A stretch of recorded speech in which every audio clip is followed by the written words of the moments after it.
Okay, welcome to the Jayco Conquest outside video. We're going to start where we put our diesel in, which is on our left-hand side. We open up our tab and we bring our ignition key. We do have two ignition keys. We've got a second, what they call wet key on there, which will still start and open the vehicle. Just doesn't have the little central locking buttons on. So that's our diesel tank. Also, because it's European, we remember that the bonnet catch is on this side as well, okay, here. And our toolkit is in under there. It's got a nice little suitcase full of our jack and wheel brace and everything to get our spare wheel down. We're going to take our way around the outside and we're going to show you the next key, which is this funny little offset key there, which will lock up the motorhome door.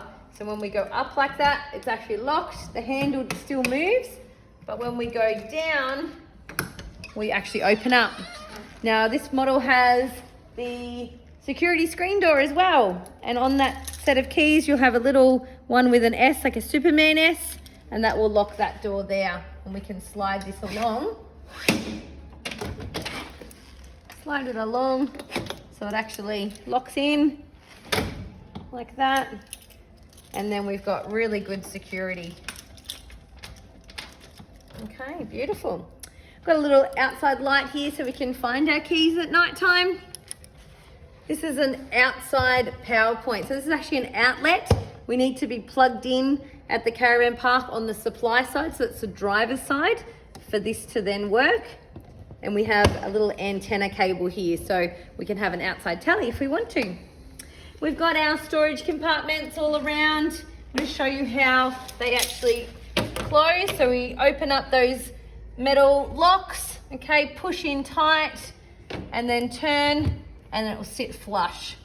So that is fine for traveling like that, or we can then get our little black textured key to lock that up if we want to. Moving on, we've got a set of ramps supplied for you. This is good to make sure that the van is level, the fridge works more effectively, the bed is obviously more comfortable, and it's a lot better in different sort of environments as well.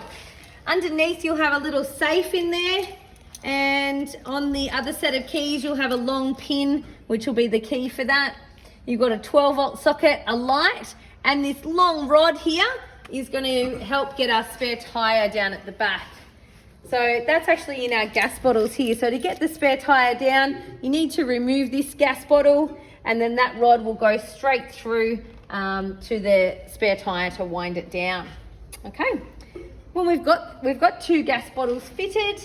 They are actually both plumbed in, and you've got a little selector up here. So that's pointing towards this bottle here. So we'll turn it on. And it has a little gas fuse built in as well. So before we use the gas, we need to press the fuse down to then action it. We won't get gas inside unless we've opened the bottle and pressed the fuse down. It's very important, okay? We're gonna make sure we turn that gas off before we travel as well. Right underneath we have where our grey water comes out. So our grey water is our washing up and our shower water. We pop the hose, squeeze the hose on, and just on the other side here we have our handle. So we then release the handle, and that will then dump all of the grey water. So we could have that running towards a tree or down to a drain. We want to make sure that we hold on to that grey water if we're in the national parks, etc. Come around, we've got our great bike rack on the back. We've got our exhaust for our diesel heater as well. We've got our hot water service here. Now what's important in here is our little sacrificial anode just there. So that has just been changed for you, but it's a really good service requirement. Every 12 months or so, we want to make sure that that anode, all the bad stuff in the water corrodes that anode rather than eating out the hot water service tank. Okay, when this little switch is on here, the hot water service tank starts to heat up on 240 power. We'll also work on gas with the switch inside. We've shown you that before. Okay, but that's the only time you need to open this out, open up. We call this the supply side, as we know. So we plug in the power here, the 240 power, and we've got a brand new lead supplied for you. Okay, they are 15 amp leads. All caravans, motorhomes, even showgrounds run those 15 amps.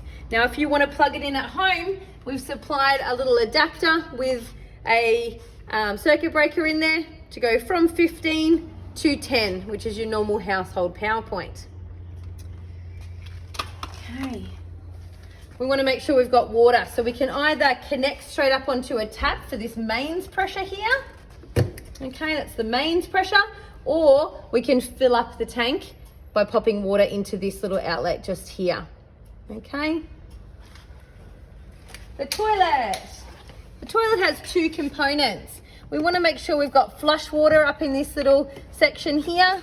Okay. So we can see that water, and we've got a little gauge just on the inside there as well. Some people choose to put in a chemical in that top tank to stop the algae and things from growing in there. So you'll often see that in some toilet companies. And then we've got our cassette system there. So that should slide on. Okay, this is what we take to our dump point. So we unscrew the lid on this top section, stand with our feet nice and wide apart. Okay, press this little air release button here and everything drains out. We want to rinse it out, and then we pop a bit of water and then one of our chemicals in here. These are nice little drop-ins with a bit of water, and that's all you need to start again. The tyre pressures on this motorhome is 60 to 75 PSI. Okay, so just refer to the tyre and the placard on that one as well. And we've gone all the way around. Enjoy your motorhome.